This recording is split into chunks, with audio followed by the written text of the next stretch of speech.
ప్రతిధ్వని.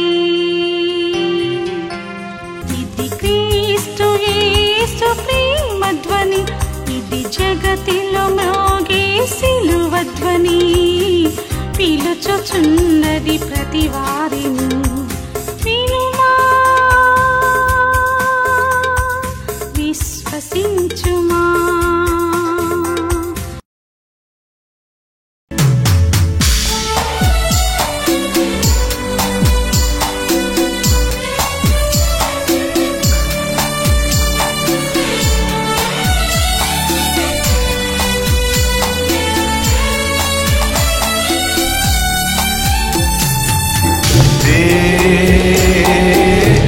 క్రీస్తు మందిరం ఇదే,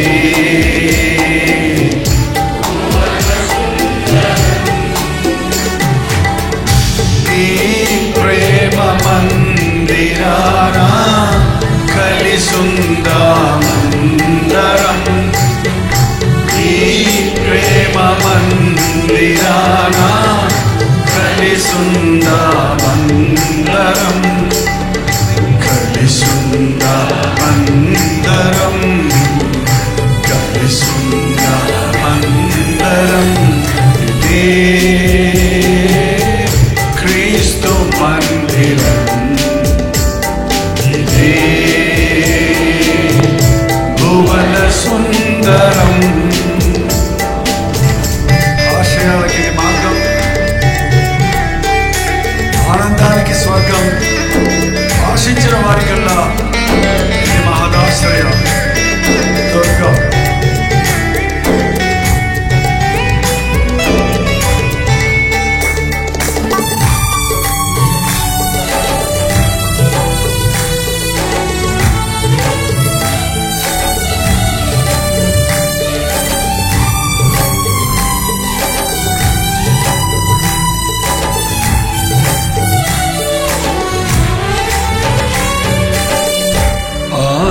ఆశయాలకిది మార్గం, ఆనందానికి స్వర్గం.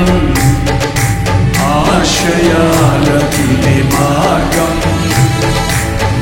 ఆనందానికి స్వర్గం. ఆశించిన వారికల్లా ఇది మహదాశ్రయ దుర్గం. ఆశించిన వారికల్లా ఇది మహదాశ్రయ దుర్గం. ఇదే క్రీస్తు మందిరం, ఇదే భువన సుందరం. ఈ ప్రేమ మందిరాన కలిసుందామందరం, ఈ ప్రేమ మందిరాన కలిసుందామందరం, కలిసుందామందరం, కలిసుందామందరం.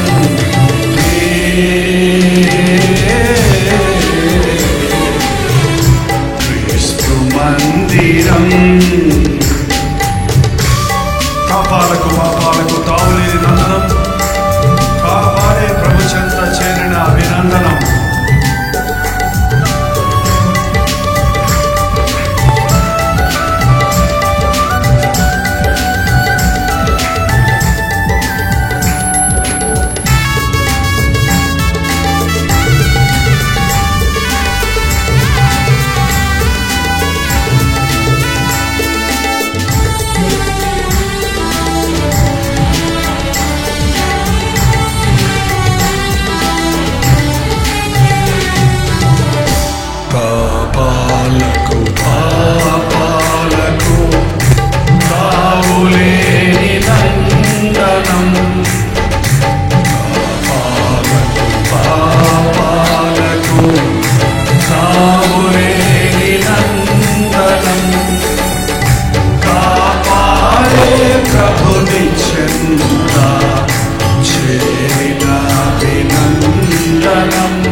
ప్రభుని చెంత చేరిన అభినందనం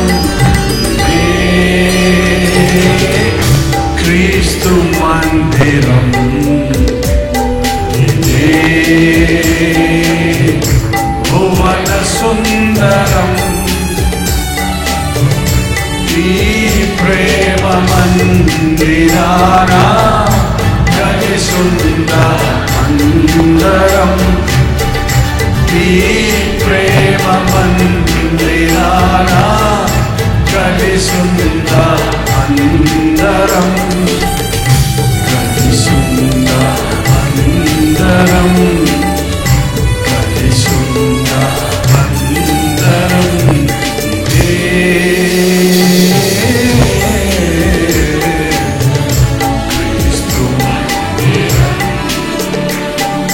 సమభావన సహజీవనకు సిద్ధాంతాలకు నిలయం మమత మానవతా ధరకు మహనీయుని ఆలయం. సంతోషంగా వాడతారు, సంతోషంగా వాడండి.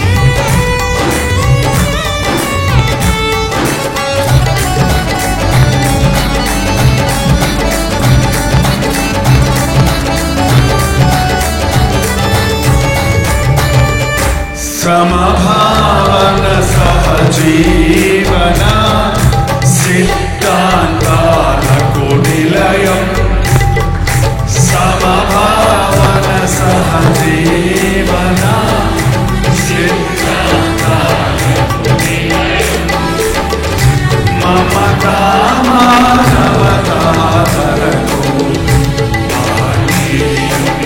ఆలయం మమతా మానవతాలకు ఆలయం క్రీస్తు మందిరం ఇదే భువన సుందరం ఇదే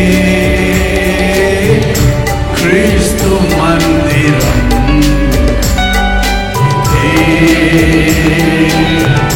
భువన సుందరం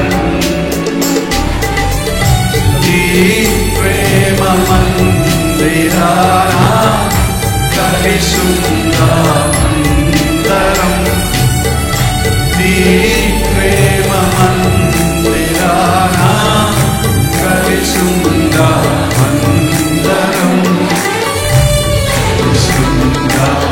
కలిసుందరం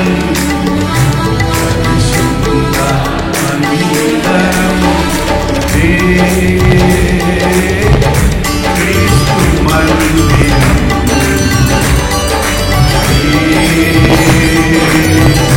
భువన సుందరం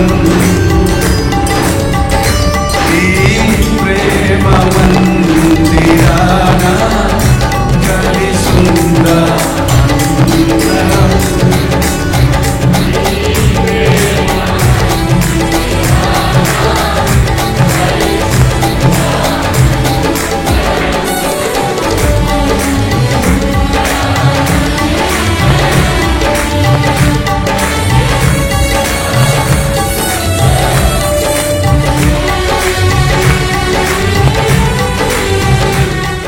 మీ దగ్గర బైబిల్ ఉంటే ఉన్నాయండి? ఏది చూపించండి, ఎంతమంది దగ్గర ఉన్నాయో. Very good. ఈ రోజుల్లో బైబిల్ లేని విశ్వాసులు ఎక్కువైపోతున్నారు. బైబిల్ ఏది అంటే సెల్ ఫోన్ చూపిస్తున్నారు. సెల్ ఫోన్ బైబిల్ కాదు. సెల్ ఫోన్లో బైబిల్ ఉండుండొచ్చు, కానీ బైబిల్ బైబిలే. ఇందులో ఏది కలపకూడదు, ఇందులో నుంచి ఏమీ తీసివేయకూడదు. సెల్ ఫోన్లో ఎన్ని ఉంటాయి చెప్పండి? ఒకటి బైబిల్ ఉంటుందా? ఎన్నెన్నో ఉంటాయి అందులో. అది కావాలంటే మీరు ఎప్పుడన్నా రెఫరెన్స్ కోసం చదువుకోవడానికి వాడుకోండి, చూసుకోవడానికి వాడుకోండి. కానీ చేత బైబిల్ పట్టుకుంటే బైబిల్ నిన్ను పట్టుకుంటుంది, బైబిల్ నిన్ను భరిస్తుంది, బైబిల్ నిన్ను నడిపిస్తుంది. నువ్వు దేవుని బిడ్డవని లోకంలో ఉన్నవాళ్ళు నువ్వు చెప్పనవసరం లేకుండా నీ దగ్గర పరిశుద్ధ గ్రంథం ఉంటే వాళ్ళు గుర్తిస్తారు. హల్లెలూయా. సమూయేలు మొదటి గ్రంథము 18వ అధ్యాయము మొదటి వచనం చదువుతున్నాను, వినండి. దావీదు సౌలుతో మాటలాడుట చాలించినప్పుడు యోనాతాను హృదయము దావీదు హృదయముతో కలిసిపోయెను. దావీదు సౌలుతో మాటలాడుట చాలించిన అప్పుడు యోనాతాను హృదయము దావీదు హృదయముతో కలిసిపోయాను. ఇక్కడ ముగ్గురు వ్యక్తులను చూస్తున్నాం. ఎవరు? సౌలు, దావీదు, యోనాతాను. వీళ్ళెవరో మీకు తెలుసా? వీళ్ళ బ్యాక్గ్రౌండ్ తెలుసా? వీళ్ళ కథ తెలుసా? వీళ్ళ సంగతి తెలుసా? కొంతమంది తెలుసు అంటున్నారు, కొంతమంది తెలియదు అంటున్నారు. సౌలు సంగతి తెలుసండి, ఆయనే కదా పౌలు అయ్యాడు అన్నాడు ఆయన. ఏంటండి, కొత్త నిబంధనలో సౌలు వేరు, పాత నిబంధనలో సౌలు వేరు. బైబిల్ బాగా చదవకపోతే బైబిల్ సరిగా మనకు అర్థం కాదు. యేసుప్రభు తల్లి ఎంత దీనురాలో, యేసయ్య పాదాలు కన్నీటితో కడిగి తల వెంట్రుకలతో తుడిచిందన్నాడు ఇంకో పాస్టర్ గారు. ఏంటండి, అది మరొక మరియ. ఆమె మగ్దలేని మరియ వేరు, మరొక మరియ వేరు, మార్తమ్మ సహోదరి మరియ వేరు. యేసుప్రభు తల్లి మరియా, మిరియాము అని మాటలో నుండి వచ్చిన మాటే మరియా. ఆ రోజుల్లో అది కామన్ నేమ్, చాలామందికి ఉంటాయి ఆ పేర్లు. ఇంచుమించు 8 మంది ముఖ్యమైన మరియలు ఉన్నారు. అది బైబిల్ బాగా పట్టిస్తే తెలుస్తుంది.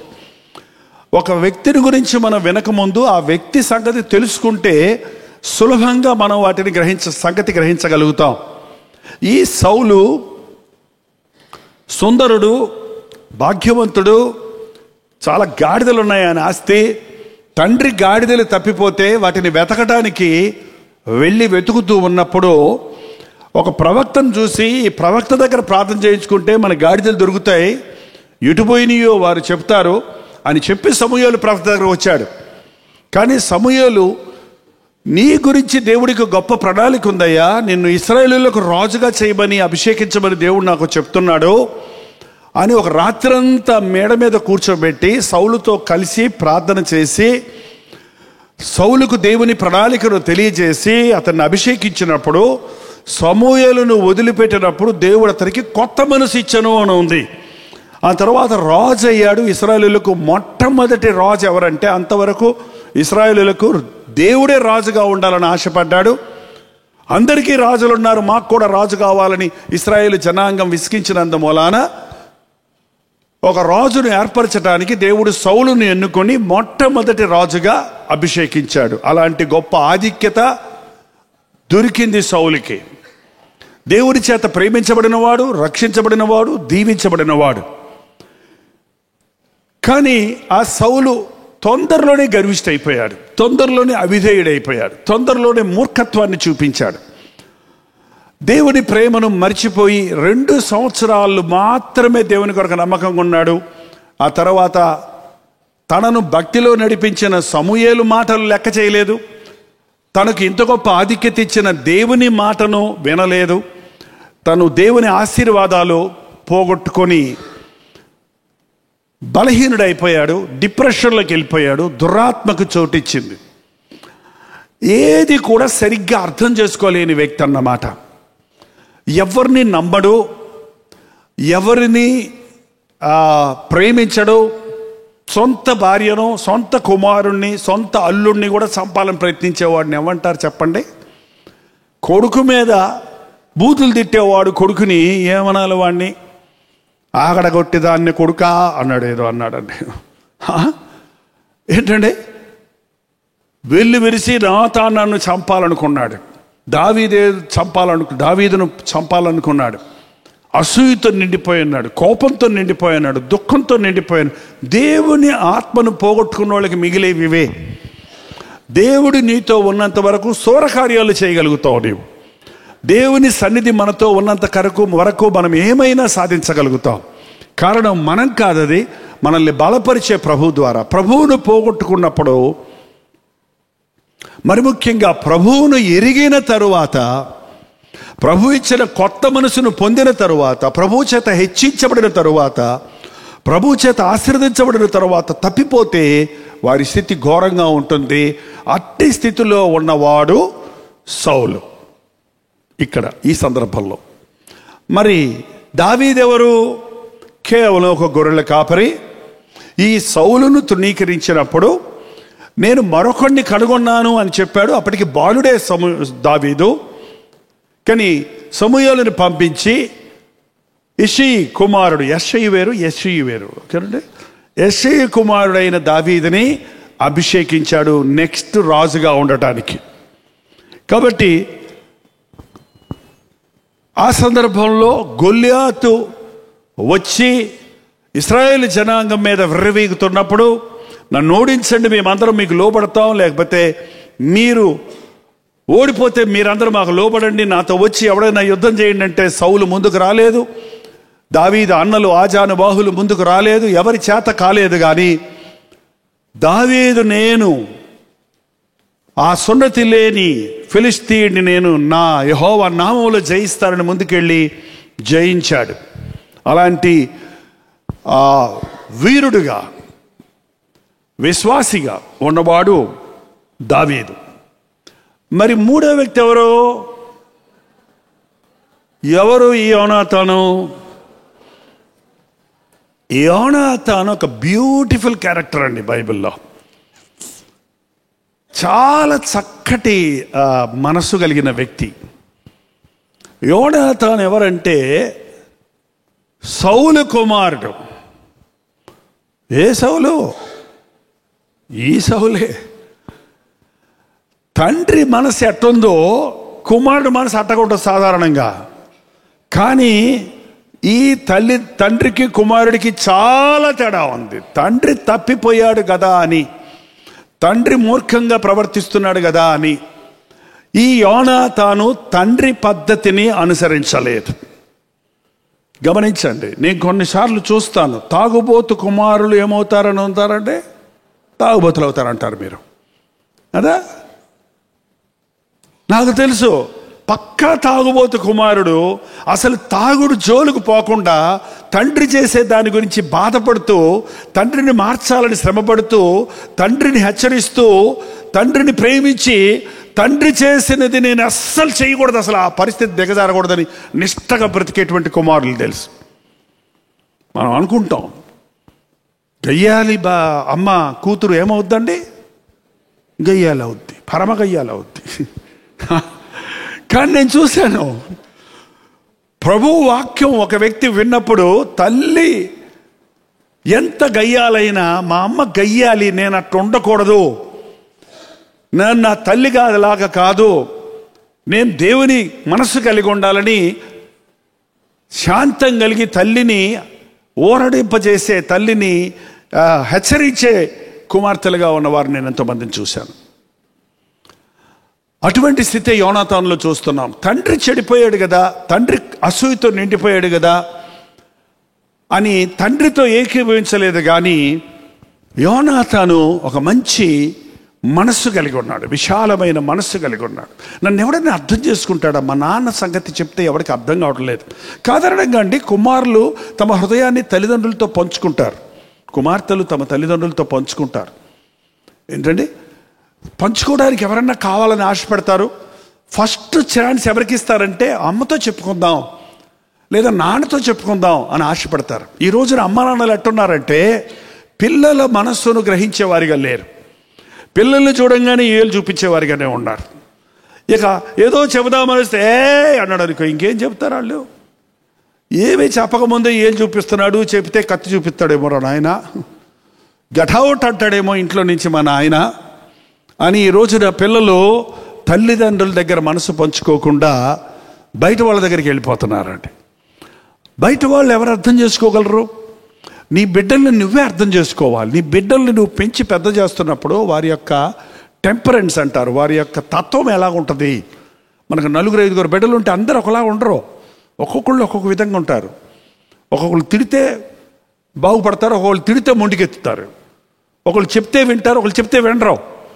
ఏంటంటే ఒకళ్ళు ఎక్కువ తింటారు, ఒకళ్ళు తక్కువ తింటారు, ఒకళ్ళు ఎప్పుడు నిద్రపోతూనే ఉంటాడు, ఒకడు అసలు నిద్రపోడు. ఏంటండి, కొంతమంది చదువు అంటారు, చదువుతూనే ఉంటాడు. ఒకడు చదవడు, ఏదో ఒకటి గెలుగుతూ ఉంటాడు. అది ఓడ తీసి మళ్ళీ ఫిక్స్ చేస్తుంటాడు. పెద్ద ప్రైడ్ అనమాట అది. మీరు అనుకుంటారు చదవడం లేదని. డిఫరెంట్ టాలెంట్ ఉంది. తల్లిదండ్రులు తెలుసు ఏంటో బిడ్డల మనస్తత్వం, ఎలా పెరుగుతున్నారో చూస్తున్నాం. కాబట్టి దానికి తగినట్టుగా బిడ్డల పట్ల తల్లిదండ్రులు ప్రవర్తించాలి. అందరికీ ఒకే డిసిప్లిన్ చేయటం కుదరదు. అందరికీ ఒకే డ్రెస్ కుట్టించవచ్చు కావాలంటే, అందరినీ ఒక కాలేజీలో చేర్చవచ్చు కావాలంటే, కానీ అందరి పట్ల ఒకే విధంగా ఉండడం కుదరదు. ఈ సౌలు ఎక్కడ కుమారుడిని అర్థం చేసుకునే పరిస్థితుల్లో కానీ, కుమారుని మాటలు వినే పరిస్థితుల్లో కానీ లేడు. అటువంటి పరిస్థితుల్లో దావీదు ఇక్కడ 17వ అధ్యాయంలో గొల్యాతుని చంపేశాడు కదండి. చంపిన తర్వాత దావీదు సౌలుతో మాట్లాడుతూ ఉన్నప్పుడు యోనాతాను మౌనంగా వింటున్నాడు. మాట్లాడుతున్నాడు దావీదు సౌలుతో, సౌలు దావీదుతో. వాళ్ళిద్దరే మాట్లాడుకుంటారు, ఇతనితో మాట్లాడటం లేదు. వాళ్ళిద్దరూ మాట్లాడుకుంటుంటే ఇతను వింటున్నాడు, జాగ్రత్తగా ఎట్లా మాట్లాడుతున్నాడు ఈ దావీదు, ఏం మాట్లాడుతున్నాడు ఈ దావీదు, ఇతని మాటల్లో ఎంత అణుకు ఉంది, ఎంత ప్రేమ ఉంది, ఎంత ఆప్యాయత ఉంది, ఎంత నిజముంది, ఎలాంటి ఆశ ఉంది, ఏంటి నా గురి అనేది ఒక మనిషితో అరగంట సేపు మాట్లాడితే అర్థమైపోద్ది. మనం వినం ఇతరుల మాటలు, మనం చెప్పిందే వినాలంటాం కానీ మనం వినం వారి మాట. వినుటకు వేగిరపడాలంట, మాట్లాడుటకు నిదానించాలి. కానీ మనం ఊరకే మాట్లాడటానికి ఇంట్రెస్ట్గా ఉంటాం కానీ అవతల వాడు చెప్పేది వినిపించుకోవటం వల్ల అవతల వారిని, అతని స్థితిని మనం గ్రహించుకుంటాం. వింటున్నాడు యోనాతాను, వింటున్నాడు. అందుకేనండి యేసయ్య మాటలు వింటుండాలి. మాలాంటి పాస్టర్లు ఇక్కడికి వచ్చి ప్రసంగిస్తున్నప్పుడు మీరు అనుకోవచ్చు, ఇక్కడ ఎవరో మాట్లాడుతున్నారు, మైకేల్ పవర్ మాట్లాడారు, జైపాల్ మాట్లాడాడు, ఇంకొక మాట్లాడాడు. అది కాదు. ఇక్కడ బలిపీఠం దగ్గరకు వచ్చినప్పుడు ఎవరు నిలబడ్డా సరే వారు దేవుని పక్షంలో మాట్లాడుతున్నాడు, దేవుడు వారి ద్వారా మాట్లాడుతున్నాడు అన్నట్టుగా మీరు ఆలకిస్తే మీ మనసు దేవునితో కలుస్తుంది, మీ మనస్సులోకి ఆ మాటలు వెళ్తాయి. దావీదు మాట్లాడుతున్నప్పుడు అవి ఆలకిస్తున్నప్పుడు యోనాతాను మనస్సు యోనాతాను హృదయము దావీదు హృదయముతో కలిసిపోయిందంట. మాటలే కలవు, కొంతమందికి మనసులేం కలుస్తాయి ఏంటండి. ఇంకో విధంగా చెప్పాలంటే మాటలు కలిస్తే మనసులు కలుస్తాయి. యోనాతానికి ఏ ఆశ ఉందో దావీదుకు అదే ఆశ ఉందండి. ఫిలిష్తీయుల్ని జయించాలి, దేవుని నామాన్ని వ్యతిరేకించే వారిని అడ్డగించాలి.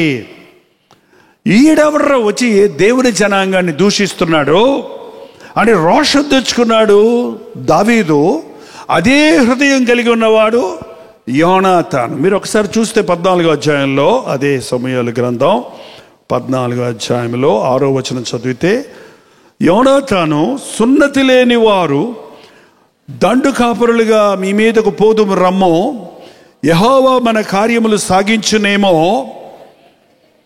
అనేకుల చేతనైనను కొద్దిమంది చేతనైనను రక్షించుటకు యెహోవాకు అడ్డమా అని ఆయన ఆయుధములు మోయవాడితో, వీళ్ళు సున్నతి లేనివారు, వీరు ప్రభువుని ఎరగని వారు, వీరు రక్షణ లేనివారు, వీరిని జయించడానికి యోనాతాను కావలివాడు ఇద్దరు ఉన్నారంట. అంతే, ఇద్దరు వెళ్ళి అంటున్నాడు, దేవుడు మన ఇద్దరిని వాడుకొని, చిన్నవారినైనా వాడుకొని గొప్ప కార్యాలు చేయడానికి ఆయనకు అసాధ్యమా?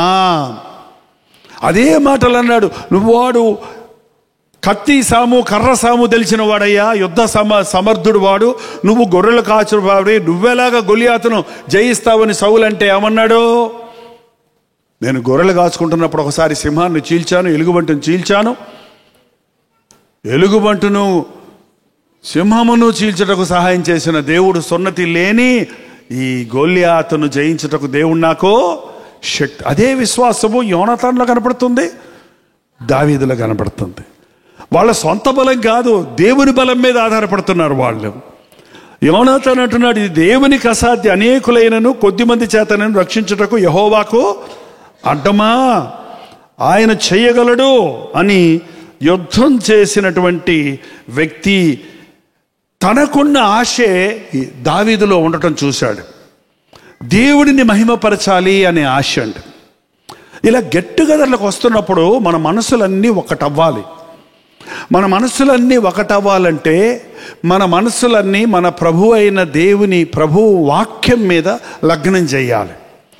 నీ హృదయంలో దేవుణ్ణి మహిమపరచాలని, నా హృదయంలో దేవుణ్ణి మహిమపరచాలని, నీవు దేవునికి ఇష్టంగా బ్రతకాలని, నేను దేవునికి ఇష్టంగా బ్రతకాలని, నీ పక్కనున్న వారు దేవునికి ఇష్టంగా బ్రతకాలని మనందరం ఒకే ఆశతో ఉన్నప్పుడు మన హృదయాలు ఏమైపోతాయి?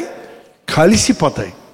ఎప్పుడైతే మన హృదయాలు కలిసిపోతాయో, ఎక్కడైతే ఇద్దరు ముగ్గురు నా నామంలో కూడి ఉంటారో, అంటే ఇలా కుర్చీలు వేసుకొని కూర్చోటం కాదు, మనసులు కలిసి ఉంటాయో, ఏక హృదయం ఉంటుందో, ఏకాత్మ ఉంటుందో, అక్కడ ఎవరుంటారంట? ప్రభువే ఉంటాడు. ప్రభు మన దగ్గరే ఉన్నప్పుడు మనం ఏది అడిగినా ఆయన ఇస్తాడు. చూడండి, కొన్నిసార్లు నేను కొంతమందిని గమనించినప్పుడు, మా పిల్లలు ఇంటికి వెళ్ళినప్పుడు, వాళ్ళు ఇల్లు చూస్తున్నప్పుడు, అక్కడ ఏదన్నా ఒక కొరత ఉందనుకోండి, ఒక క్లాక్ లేదు, ఒక గడియారం లేదనుకోండి, లేకపోతే ఒక మూల ఏదన్నా ఒక వస్తువు లేదనుకోండి, నేను వాళ్ళు అడక్కపోయినా నేను రెండోసారి వెళ్ళినప్పుడు అది గుర్తుపెట్టుకొని వాళ్ళకి తెచ్చిస్తాను. వాళ్ళు ఏం అడగరు, నన్ను చెప్పరు, నన్ను తెచ్చి అక్కడ పెట్టేస్తాను అంతే.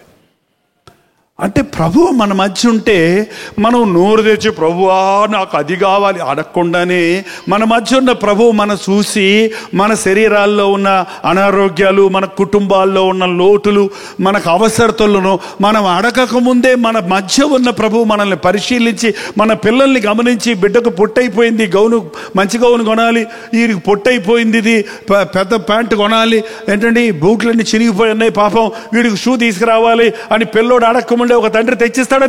తెచ్చేవాడా? ఏంటంటే అలాగే ప్రభు మన మధ్య ఉంటే ఎన్ని అద్భుతాలు చేస్తాయో, జరుగుతాయో, అవి కంటికి కనబడవు, చెవికి. ఆర్భాటం చేసేవాళ్ళు ఎక్కువైపోయారు కానండి, మన ప్రభు సైలెంట్గా తన కార్యాన్ని జరిగిస్తాడు. ఏమి ఆర్భాటం లేకుండా మనం ఖాళీగా వచ్చిన మనం నింపబడి వెళ్ళిపోతాం. రోగాలతో వచ్చిన మనం స్వస్థపడి వెళ్ళిపోతాం. సమస్యలతో వచ్చిన మనకి ఇంటికి వెళ్ళేటప్పటికి మన సమస్యలన్నీ తీరిపోతాయి. ఎలా తీరుతావో, ఎలా జరుగుతావో మనకు తెలియదు. కారణం, మనసు కలిపి ప్రార్థించినప్పుడు, మనసు కలిసి ఏకీభవించినప్పుడు, ఏక హృదయంతో మనందరం ప్రభువుని ఆరాధించినప్పుడు ప్రభువు తానే వచ్చి వారి మధ్యలో నిలిచెను. ఆయన గాబ్రియేలు పంపించేవాడు కాదు, ఇప్పుడు దూతలు పంపిస్తలేదు, ఆయనే వస్తున్నాడు. తానే వచ్చి వారి మధ్య నిలిచెను. పూర్వకాలం ప్రవక్తల ద్వారా, దూతల ద్వారా, దర్శనాల ద్వారా మాట్లాడిన ప్రభు ఈ రోజున కుమారుడి ద్వారా దేవుడు మనతో మాట్లాడుతున్నాడు. ఇక్కడ యోనాతాను దావీదులకి ఒకే ఆశ ఉంది, ఏంటంటే నేను రాజు అవ్వాలా, నువ్వు రాజు అవ్వాలా అనే పోటీ కాదు. అసలు ఇక్కడ పోటీ పడాలి, వీళ్ళిద్దరికి పోటీ పడాలి. యోనాతాను ఎవడో?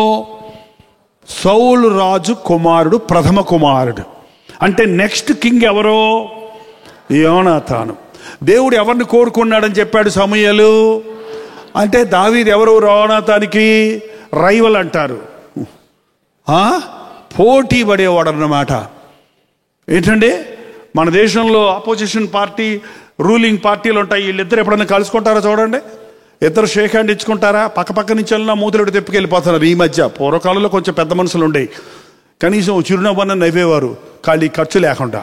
కానీ ఇప్పుడు తప్పించుకొని పోవడం నేర్చుకుంటున్నారు. ఎందుకంటే నువ్వు నా స్థానాన్ని కోసం పోటీ పడుతున్నావు, నీకు నాకు పడదంతే, నీకు నాకు విరోధం, నా స్థానాన్ని తీసుకోబోతున్నావు నువ్వు అని ఉక్రోషం, అసూయ, కోపం, పోటీ పడే మనసు ఉండాలి ఇక్కడ యోనాతానికి.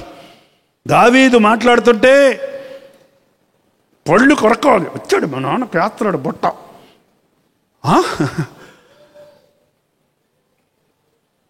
పశువుల కాపరిగా, అప్పటికి గొర్రెల కాపరిగా ఉన్నాడండి. ఇంకా ఆయన, అతని డ్రెస్సే వేరుగా ఉంది, ఒక తోలుదట్టి కట్టుకొని ఉన్నాడు దావీదు. యోనాతాను రాజకుమారుడు, రాజటీవితో ఉన్నాడు, రాజవస్త్రాలు వేసుకొని ఉన్నాడు. వాళ్ళిద్దరికీ ఎక్కడ పొత్తు కుదురుతుందో చెప్పండి. అసలే వాళ్ళిద్దరూ ఒకటెట్టవుతారు చెప్పండి. కానీ యోనాతాను హృదయము దావీదు హృదయముతో కలిసిపోయాను. తర్వాత చూద్దాం. యోనాతాను దావీదును తనకు ప్రాణ స్నేహితుడిగా భావించుకొని అతని ప్రేమించను. ద్వేషించకుండా ఉండటం ఒక వంతు, ప్రేమించడం మరో వంతు. ఏంటండి? తనకి విరోధిగా ఉన్న, తనతో పోటీ పడే స్థానంలో ఉన్న యోనాతానును దావీదు ప్రేమించెను.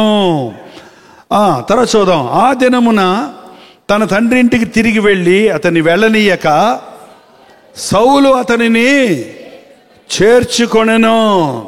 దావీదు తన ప్రాణ స్నేహితుడిని భావించుకొని అతనిని ప్రేమించుచు. ప్రేమించటం అంటే ఐ లవ్ యూ అని డైలాగ్ చెప్పిపోవటం కాదు. నువ్వంటే నాకెంతో ప్రేమ, టాటా, బాబాయ్ బాబాయ్.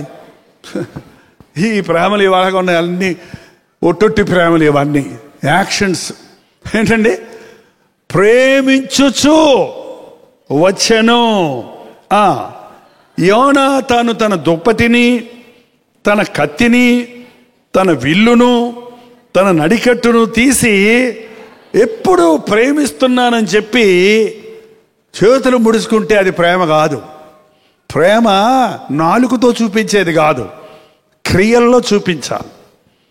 నాలుకతోనూ మాటలతోనూ ప్రేమ చూపించేవాళ్ళు బోల్డ్ మంది ఉన్నారు, కానీ క్రియలలో ప్రేమను వెల్లడి చేసిన వాడు మన ప్రభు అయిన యేసుక్రీస్తు. లోకమును ఎంతో ప్రేమించను కాక తన ద్వితీయ కుమారుని లోకములోనికి పంపించను. యోహాను 3:16, మొదటి యోహాను రాసిన మొదటి పత్రిక 3:16.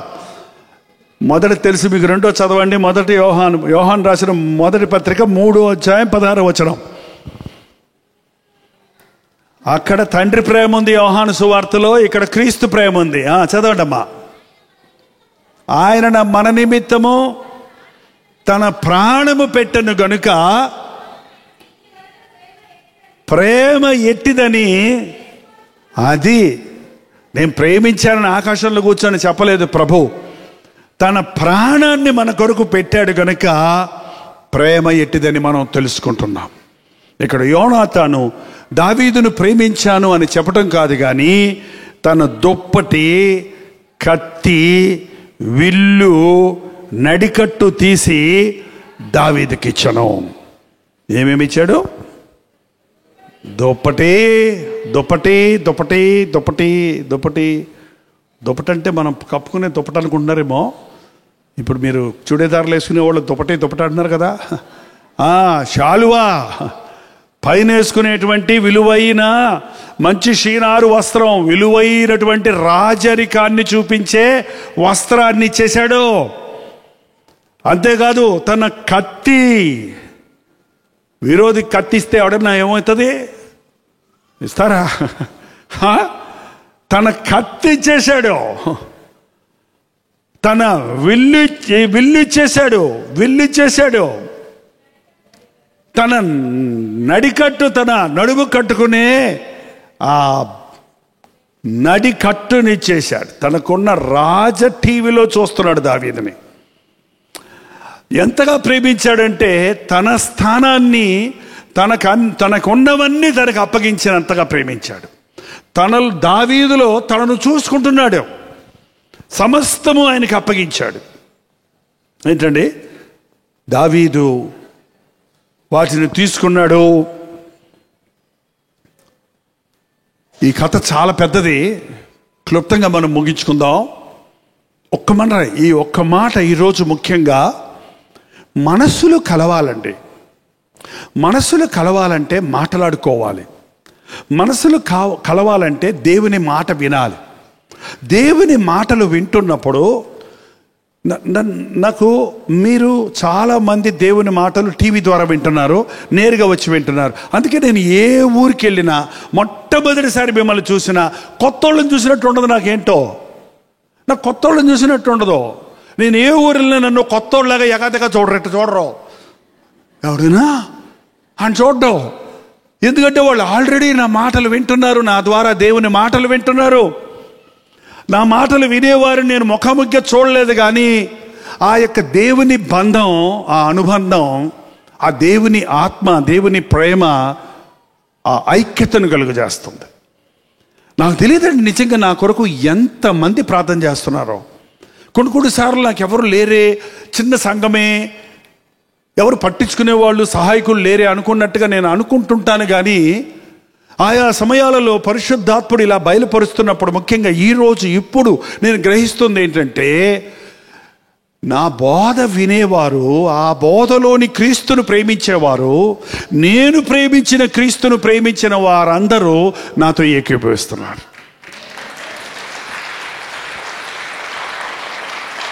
మనందరం కలిసి ఏకీభవించి పరలోకపు తలుపులు తడుతున్నాం. మనందరం ఏకీభవించి ప్రార్థించినప్పుడు, అందుకనే ప్రభు సన్నిధి మన మధ్య అనుభవిస్తున్నాం. అది ఏ హాల్ అవ్వని, అది ఏ ఊరవ్వని, ఏ స్థలం అవ్వని, అది దేవాలయంగా ఒక పరిశుద్ధపరచబడిన స్థలం కాకపోయినా, దేవుని బిడ్డలందరూ మనం వచ్చినప్పుడు ఆ స్థలం పరిశుద్ధపరచబడుతుంది. ఆ స్థలములో చేసిన విన్నపాలు దేవుని సన్నిధిలో చేరుతున్నాయి. మనస్సు కలవాలండి. ఇద్దరు ముగ్గురు మనస్సు కలిసినప్పుడు పరలోకపు శక్తిని భూలోకంలో దింపుకుంటాం కదండి. భార్యాభర్తలుగా మీరు మాట్లాడుకుంటారా? మీ మనస్సులు కలుస్తాయా? కలవండి. ఆయన ఎక్కడండి? ఆయనదంతా ఒక వేదాంతం, నేనదంతా ఒక వేదాంతం. ఆయన పద్ధతులు వేరు, నా పద్ధతులు వేరు. ఆయన అభిరుచులు వేరు, నా అభిరుచులు వేరు. ఏంటండి? మరి అలా చూస్తే దావీదు పుట్టి పెరిగిన బ్యాక్గ్రౌండ్ వేరు, యోనాతాను పుట్టి పెరిగిన బ్యాక్గ్రౌండ్ వేరు. యోనాతాను ఒకవేళ ఎన్ని విద్యలు నేర్చుకున్నాడో రాజుగారి కుమారుడు కాబట్టి, కానీ దావీదుకు ఒకటే తెలుసు సంగీతం, దావీదుకు ఒకటే తెలుసు ప్రార్థన. వారిద్దరికీ ఎక్కడ పొత్తు కుదరటం లేదు. లోకరీతిగా చూస్తే రాజు పేద ఫ్రెండ్స్ అవుతారా? ఏంటండి? ఒక ఎడ్యుకేటెడ్ అన్ఎడ్యుకేటెడ్ ఫ్రెండ్స్ అవుతారు, ఈక్వల్ అవుతారా? ఇంపాసిబుల్. కానీ దేవుని ప్రేమ ముందు, దేవుని ప్రేమ ముందు విద్యార్హతలు కానీ, కుల పట్టింపులు, కులం కుళ్ళంట. కులం అంటే అది మన ఆంధ్రాలో కుళ్ళిపోతుంది భయంకరంగా. క్రైస్తవులు అయిన తర్వాత కూడా కులమో. పెళ్ళి వచ్చేటప్పటికి ఏం కులం? అప్పుడు బయట పడతాయి, అప్పుడు దాకా ఎక్కడున్నప్పటికీ. ఏంటంటే క్రీస్తునందున్న వాడికి ఏ వ్యత్యాసమో లేదు. హెన్లేనీయుడు, హెబ్రీయుడు,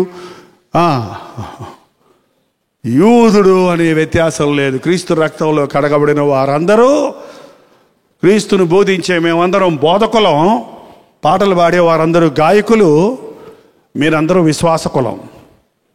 ఏంటండి? మన కులమంతా ఒకటే.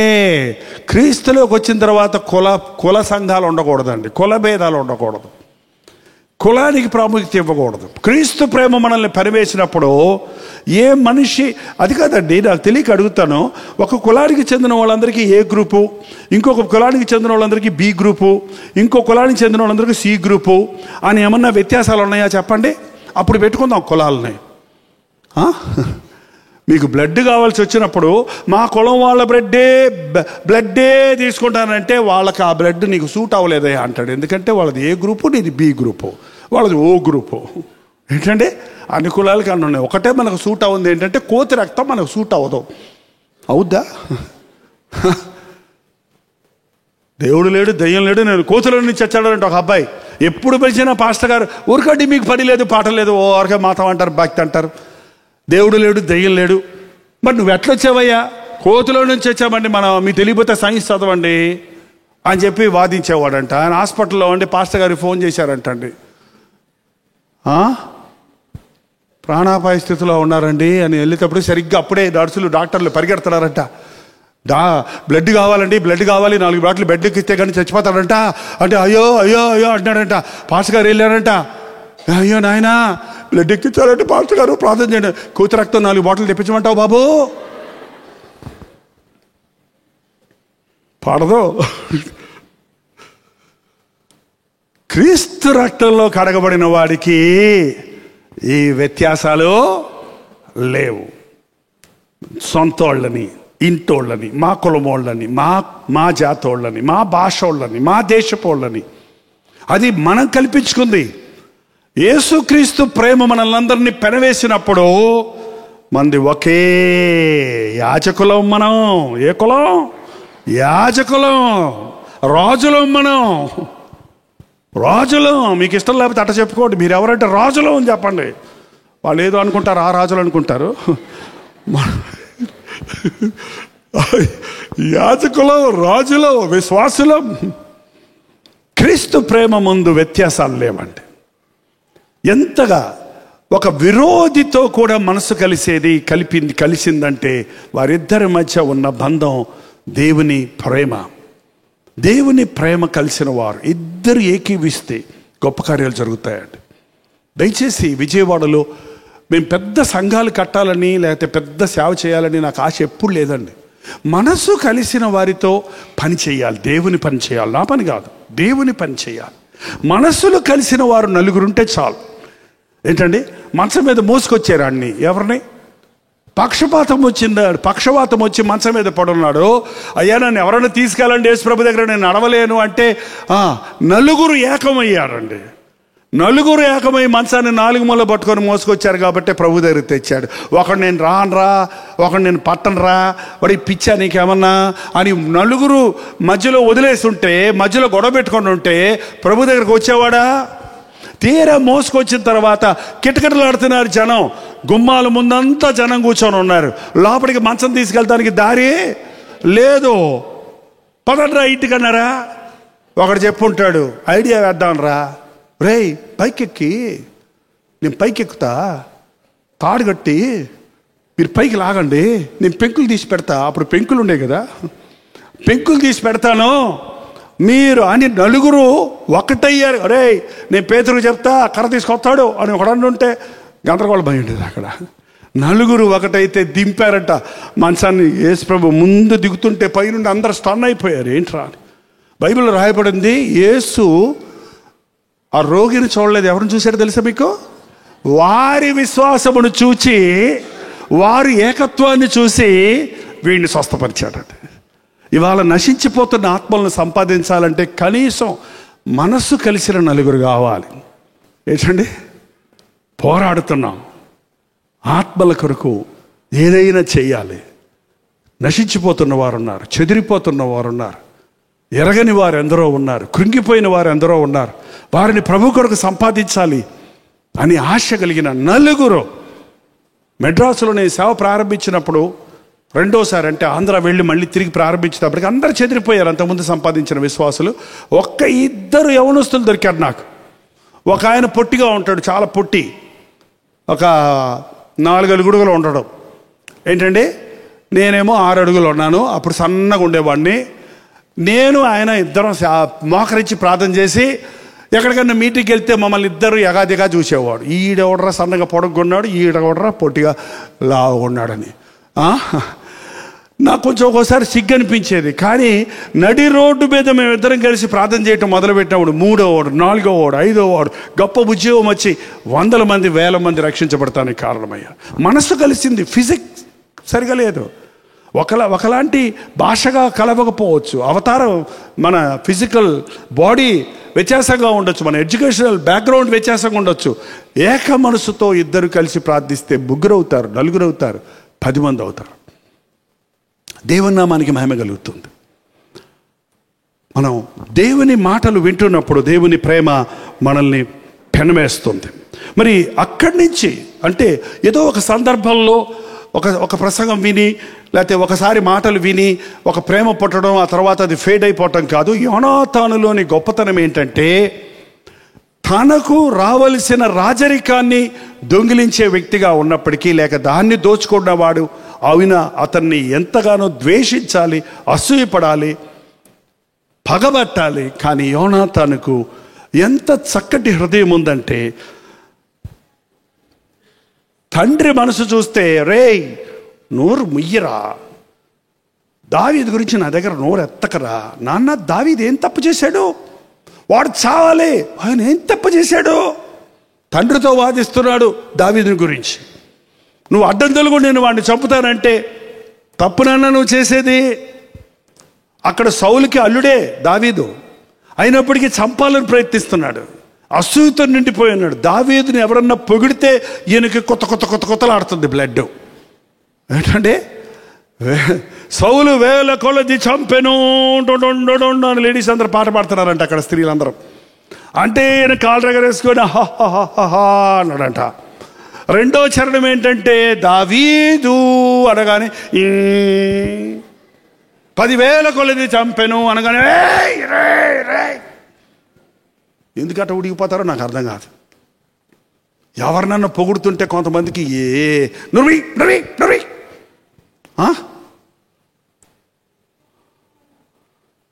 మా అమ్మ ఎంత బాగుండా ఉంటుందో తెలుసా, ఈ కూర అంటే చాలు అక్కడ ఉంటుంది కదా తిను. ఏం పోయిందండి, నేను నేర్చుకుని అలా వండుతానండి మీ అమ్మగారిలాగా అనొచ్చు కదా. అక్కడ తిరుగుతాడు. అంత కోపం ఎందుకు అత్తగారంటే? నా భార్య చెప్పిందమ్మా, భార్య బట్ట అయినరా పరా, భార్య బట్ట అయిన పో. అదేంటి భార్య మాట వినొద్దా?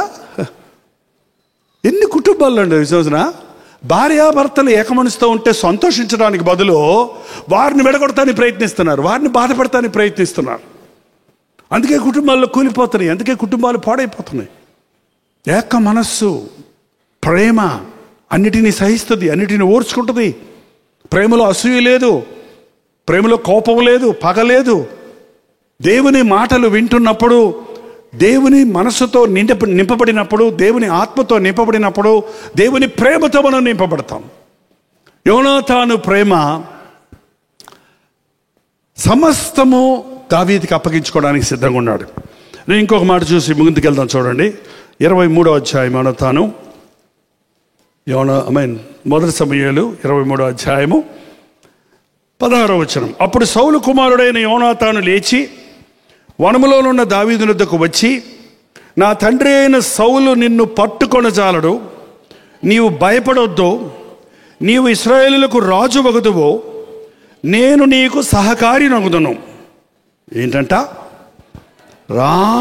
దావీదు దగ్గరకు వచ్చి, నువ్వేం బాధపడకు, మా నాన్న నిన్ను చంపాలని చూస్తున్నాడు, నేను అడ్డుకొస్తున్నాను. మా నాన్న ఏమన్నా భలే స్కీమ్స్ చేస్తాడు, మా నాన్న పన్నాగాలు పండుతాడు, మా నాన్న ఏమన్నా పన్నాగాలు ఉంటే నేను నీకు వచ్చి చెప్పేస్తానులే, నువ్వు భయపడకు, నువ్వు చావో, నువ్వు రాజు అవుతావు, నువ్వు ఇశ్రాయేలులకి, నేను నీకు సహకారిని అవుతాను. అసలు ఈ మనసు ఎవరికన్నా వస్తుందండి?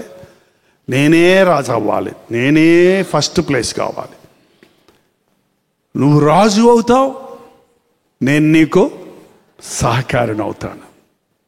అసలు ఎంత గొప్ప మనసు అది. నువ్వే రాజు అనండి, ఇప్పుడు తప్పేంటి? నువ్వు రానివమ్మా.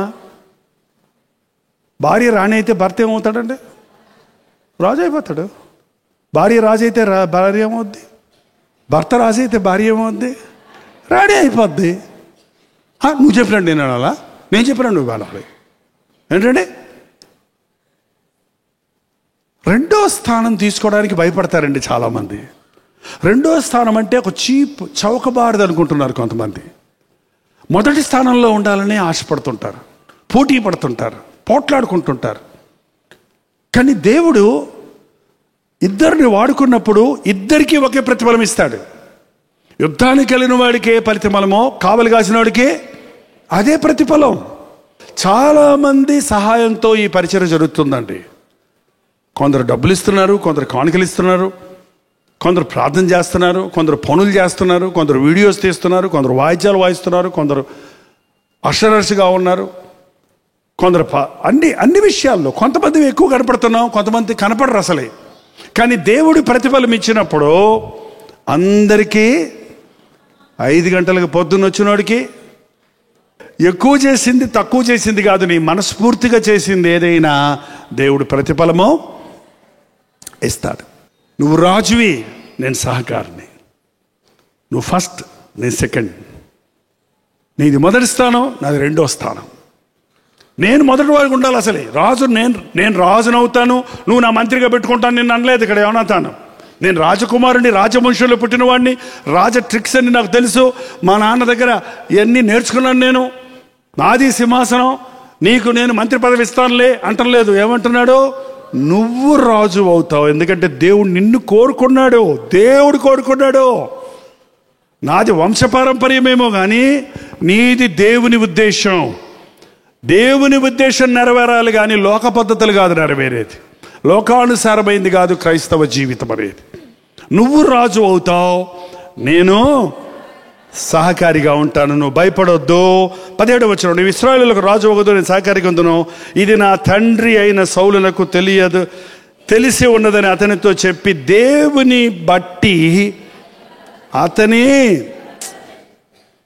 దేవుణ్ణి బట్టి బలపరిచాడండి. ఏదో పెద్ద నేను రాజును కాబట్టి నా రాజరికాన్ని నీకు త్యాగం చేసి ఇచ్చేస్తున్నాను కాబట్టి అన్నట్టుగా తన గొప్ప చెప్పటం లేదు.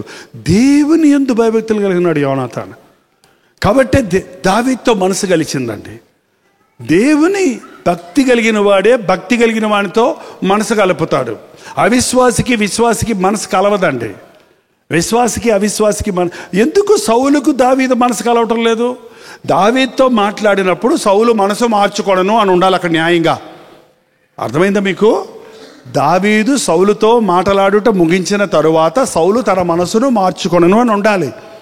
తను సౌలు అర్థం చేసుకోనని ఉండాలి. సౌలుకి ఎటువంటి స్పందన లేదు. ఆ ఇద్దరి మాటలు విన్న యోనాతాను మనస్సు దావీదుతో కలిసిపోయింది. మనస్సు కలవకుండా ఏ పనైనా చేయొచ్చు కానండి, దేవుని పని చేయలేం. దేవుని పని చేయాలంటే మనసు కలవాలి. దేవునికి మహిమ రావాలంటే మనసులు కలవాలి. ఏక మనస్సు లేకుండా దేవునికి మనం ఏమి చేయలేం. దేవుడిని బట్టి మనం ఒకళ్ళొకళ్ళు బలపరుచుకోవాలి. దేవుడిని బట్టి మనం ఒకరినొకరు ప్రేమించాలి. ఇందులో ఏ లావాదేవీలు లేవు. నేను ఇది చేస్తే నువ్వు అది చేస్తావా, నేను ఇది ఇస్తే నువ్వు అది ఇస్తావా అని మార్చుకుంటుంటారు. చూడండి, కొంతమంది నేను ఇది ఇస్తాను నీకు, నువ్వేమి ఇస్తావు నాకు అని నిబంధనలు చేసుకుంటుంటారు. అట్లా కాదు. దేవుడి నాకిచ్చాడిది నీకిచ్చాడిది, మనం దేవుడిని స్తుతిద్దాం. దేవుడిని బట్టి బలపరిచాడు. మనం ఏకమయ్యేది ఎందుకంటే ప్రభువును బట్టి. నీ ప్రభు ఎవరు? యేసు ప్రభు. నా ప్రభు ఎవరు? యేసు ప్రభు. మన ప్రభు ఎవరు? యేసు ప్రభు. నువ్వు ఎవరిని వెంబడిస్తున్నావు? యేసు ప్రభు. నేను వెంబడిస్తున్నాను యేసు ప్రభుని. మనం ఎవరిని వెంబడించాలి? యేసు ప్రభుని. ఏంటండి, ఆ ఏక మనసులోనికి మనం రావాలి. అంచె దినాల్లో క్రైస్తవుల మధ్య, సంఘాల మధ్య, సేవకుల మధ్య ఈ మనస్సు ఉంటే ఏనాడో ప్రపంచం ప్రభు పాదాల దగ్గరికి వచ్చి ఉండేది. అందరూ కలుసుకుంటామని చెప్తారు, ఒక స్టేజ్ మీద మనుషులు కూర్చుంటారు, సేవకులు కూర్చుంటారేమో కానీ మనసులు కలవో. మనసులు పరిశుద్ధాత్మ చేత ఏకీభవించబడితే ఉజ్జీవన రగులుకుంటుంది. ఆత్మలు 3 4 కాదు, కుప్పలుగా రక్షణలోనికి నడిపించగలుగుతాం.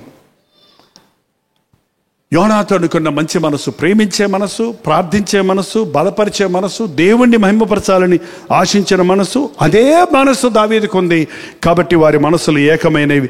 ఆ రోజున 18వ అధ్యాయం, వీరిద్దరూ యెహోవా సన్నిధిలో నిబంధన చేసుకున్న తరువాత దావీదు వనములో నిలిచెను. యోనాతాను తన ఇంటికి ఇద్దరు కలిసి ఒక నిబంధన చేసుకున్నారు. వీరిద్దరూ కలిసి ఒక నిబంధనలోనికి వచ్చారు. ఒడంబడిక చేసుకున్నారు. వివాహం అనేది ఒక నిబంధన అండి. అది వాగ్దానాలు అంటారు కానీ అదొక నిబంధన, ఒక ఒడంబడిక.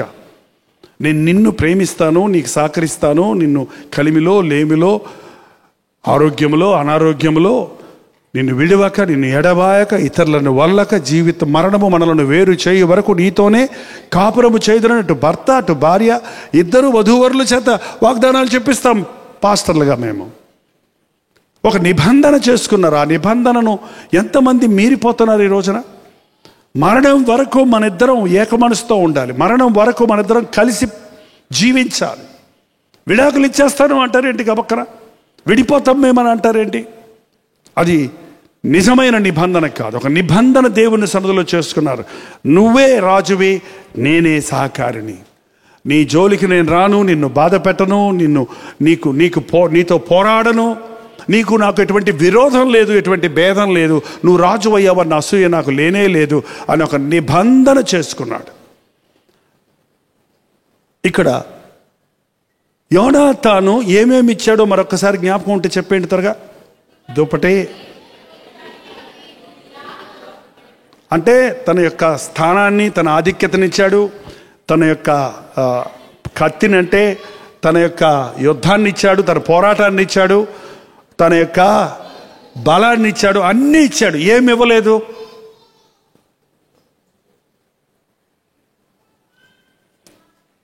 ఇంకేంటి ఇవ్వలేంది? ఇవ్వంది ఏంటి? ఇంకేముంటాయి? సత్యమును దట్టి, తర్వాత ఏముంది? సిద్ధ మనసు అనే జోడు. ఏమి ఇవ్వలేదు? పాదరక్షకులో ఇవ్వలేదు. మరి పొరపాటున ఇవ్వలేదో, మర్చిపోయాడో మరి ఏమో. మరి దావీదు రాజయ్యాడా? మరి యోనాతాను మంత్రి అయ్యాడా? ఎందుకు అవ్వలేదు? మరి నువ్వు రాజు అవుతావు, నేను సహకారం అవుతాను అన్నాడు కదా. మరి దావీదు రాజు అయినప్పుడు పక్కనే యోనాతాను ఉండాలి కదా. ఏడి యోనాతాను యుద్ధంలో ఎందుకు చనిపోయాడు? ఇక్కడ చదవండి. దావీదు వనములో నిలిచెను, యోనాతాను తిరిగి తన ఇంటికి వెళ్ళను. దావీదుతోటే ఉండాల్సిన వాడు మళ్ళీ ఇంటికి వెళ్ళాడు, నాన్న దగ్గరికి వెళ్ళాడు, నాన్నతో యుద్ధం చేస్తున్నాడు. ఏంటండి? అన్ని విషయాల్లో బాగున్నాడండి. అసలు ఇక్కడ నాకు చాలా బాధేస్తుంది ఏంటంటే, దావీదుతో కూడా యోనాతాను వెళ్ళెను అని ఉంటే ఎంత బాగుండో అనిపిస్తుంది. దావీదుతోనే ఉండను. ఆ రోజు రూత్ అన్నట్టు, నీ వెళ్ళు చోటకే నేను వచ్చేదను, నీ జనమే నా జనము, నీ దేవుడే నా దేవుడు, నీవు నివసించే చోట నేను నివసిస్తాను, నీవు మరణించిన చోట నేను మరణిస్తాను, మరణం తప్ప మనల్ని ఏది వేరు చేయకుండా గాక అనే నిబంధన యోనాతాను చేసుంటే ఖచ్చితంగా దావీదుకు సహాయకుడుగా ఎంత గొప్పవాడై ఉండేవాడో, ఎంత గొప్ప సాక్షిగా ఆ పరిపాలన జరిగేదో. కానీ యోనాతాను తిరిగి ఇంటికి వెళ్ళిపోయాడంటే తన నడతను అప్పచెప్పలేదు దావీదుకి. తన నడతను అప్పచెప్పలేదు కాబట్టి అతడు యుద్ధంలో మరణించాడు. ఇది బైబిల్లో ఎప్పుడూనండి కథగా ఒకటి తీసుకోవాలి. కథలు ఉన్నాయి, చరిత్రది. కథ అంటే కట్టుకథ కాదు, నిజమైన జీవిత చరిత్రలు, నిజ సంఘటనలు. ఇవన్నీ ఏంటంట? నిజముగా జరిగిన సంఘటనలు. వీటిల్ని సంఘటనలుగా తీసుకొని కొన్ని పాఠాలు నేర్చుకుంటున్నాం. అదే సమయంలో ఆత్మానుసారంగా మనం ఇందులో ఉన్న ఆధ్యాత్మిక భావాన్ని గ్రహించాలి. ఇక్కడ దావీదు ఎవరు అంటే దేవుని యేసు ప్రభు స్థానానికి గుర్తుగా ఉన్నాడండి. యోనాతాను ఎవరు అంటే నువ్వు నేనను. ఈ సౌలు ఎవరు అంటే వాడెవడు? మసిమొహమ్మడు, సాతాను గాడు. ఏంటంటే ఈ ముగ్గురు కలయికలో సాతానుతో దావీదుతో యేసు ప్రభు సాతానుతో వాదించినప్పుడు, సాతాను గర్జించినప్పుడు, సాతాన్ని ఎదిరించినప్పుడు, సాతాను జయించి సిలువలో తన ప్రాణం ఇచ్చినప్పుడు మనం ఇదంతా వింటున్నాం, చూస్తున్నాం. యేసు ప్రభు మనల్ని ఎంత ప్రేమించాడో, మరణము యొక్క బలము గలవాడిని అపవాదిని అనగా అపవాదిని మరణము ద్వారా జయించి, అపవాది క్రియలను లయపరిచి, సాతాను తలను చితకగొట్టి మన కొరకు రక్షణను కలుగజేసిన విషయాలను మనం వింటున్నాము, వాక్యం ద్వారా వింటున్నాము, ఎరుగున్నాము. ఇప్పుడు మనం ఎవరితో ఏకీభవించాలి? సాతానుతోనా? ప్రభువుకి మన జీవితాన్ని అప్పగించాలి. నా కోసం ప్రాణం పెట్టిన ప్రభువుకి, నా సంపాదన నీదే ప్రభువా, నా బలము నీదే, నా సామర్థ్యం నీదే, నా సమస్తము నీకే, నీవే నా హృదయంలో ఉంటావు, నీతో నా హృదయం కలిసిపోయింది అనేదే నిజమైన క్రైస్తవ భక్తి. దేవుణ్ణి అక్కడ చూసి దండం పెట్టుకొని పోయే భక్తి కాదు క్రైస్తవ భక్తి. ప్రభువుని తీసుకొచ్చి హృదయంలో పెట్టుకునేది క్రైస్తవ భక్తి. ప్రభువు మనస్సును ఎరిగి, ప్రభువు చిత్తం ఎరిగి, ఆయన ఇష్టానుసారంగా జీవించేది క్రైస్తవ భక్తి. దేవునితో, క్రీస్తుతో మన మనస్సు కలిసిపోవాలి. ఆయన ఏమనుకుంటున్నాడో అదే మనం అనుకోవాలి. ఆయన ఏం చెబుతాడో దాన్నే మనం ఆలోచించాలి. ఆయనతో మనం ఏకీభవించాలి. ఆయనకి నీ హృదయంలో స్థానం ఇవ్వాలి. నీకున్నదాన్ని ప్రభువుకు సమర్పించాలి. నావన్నీ నీవే అని పాట పాడతాం కదండి మన చర్చిలో. వచ్చాము ఎవరికన్నా? ఊరికే పాటే కదా. ఎప్పుడైనా ఇచ్చారా మీకు ఉన్నాయన్నీ ప్రభుకి? మీకు ఇచ్చారా? ప్రభు కొన్ని ఇచ్చారా మీరన్నీ? ఒకవేళ అన్ని ఇచ్చుంటారు, ఒకటి మాత్రం ఉంచుకొని ఉంటారు, సెల్ ఫోన్. ఏంటంటే అది అలాగే యోనాతాను పాదరక్షకుడు ఉంచుకున్నాడు. మనమైతే నా చెప్పులు కూడా ఇచ్చేసి సెల్ ఫోన్ మాత్రం ఇచ్చే బాబు. ఒకవేళ దొంగోడు నిన్ను దోచుకోవడానికి వచ్చి నీ దగ్గర ఉన్నాయన్నీ బంగారాలు, జేబులో డబ్బులు, పరసలు, చెప్పులు అన్నీ చేయమంటే అన్నీ తీసుకుపోయాను, సెల్లు మాత్రం వదిలిపెట్టిపోయి అడిగి దండం పెడతానయ్యా అంటారు. ఎందుకంటే కదండి, ఎందుకంటే సెల్లు మనకు మార్గం చూపిస్తుంది ఎక్కడికైనా వెళ్తానికి, ఎవరిని పిలుచుకోవడానికి, చెప్పుకోవడానికి. దాని మీద నమ్మకం ఉంటుంది. ఆ సెల్లే నిన్ను ఆచరణ పంపిస్తే జాగ్రత్త. నీ సెల్ ఫోను నిన్ను తప్పుదారి పట్టిస్తుంది. దారి తెప్పాడు యోనాతాను ఇక్కడ. మళ్ళీ సౌలు దగ్గరికి వెళ్ళాడు. పాపం మా తండ్రి కదా. మన తండ్రి ఎవరు? మన పాత తండ్రి. మీరు మీ తండ్రి యొక్క అపవాది సంబంధులు. వాడు మొదటి నుంచి అబద్ధికుడు, అబద్ధమునకు జనకుడు, అబద్ధమాడు వాడందరూ ఎవడండి? సాతాను బిడ్డలు. మళ్ళీ ఆ సమయాల్లో మనం ఆ పాత బుద్ధి చూపించి మళ్ళీ ఆ సౌలు జరిగిపోయినట్టు మళ్ళీ ఆ సాతాను బుద్ధికి చోటిస్తున్నామండి. మాయ, మోసం, వేషధారణ. లేదు, నా సమస్తం దేవునికే, నీతోటే వస్తానయ్యా, నేను నువ్వు ఉన్న చోటే నేను ఉంటాను, నీతోటే నేను ఉంటానంటే యోనాతాను జీవితం మరోలాగా ఉండేదండి. ఇవాళ ప్రభు మనల్ని హెచ్చరిస్తున్నాడు. అందుకనే నీ సమస్తము ప్రభువుకి ఇవ్వు, నీ మార్గాలు ఆయనకి అప్పచెప్పు, నీ నడతను ఆయనకి అప్పచెప్పు. ఆయన చిత్తం లేకుండా నేను ఒక్క అడుగు ముందుకయ్యాను, ఎక్కడికి నేను ఏ విషయంలో ముందుకు సాగను అని ఒక తీర్మానం చేయి. ఎక్కడికి వెళ్తే అక్కడ ప్రభు తన సన్నిధిని నీకు ఇస్తాడు. తనతో మనకున్నప్పుడు జయం మందే. ప్రభు మనతో ఉన్నప్పుడు ఏ శోధనైనా జయిస్తాం, ఏ పోరాటమైనా జయిస్తాం, ఏ అవసరత అయినా తీర్చగలుగుతాం. ప్రభు మనతో ఉన్నప్పుడు గింజుకొని మనం ప్రార్థన చేయాల్సిన అవసరమే లేదండి.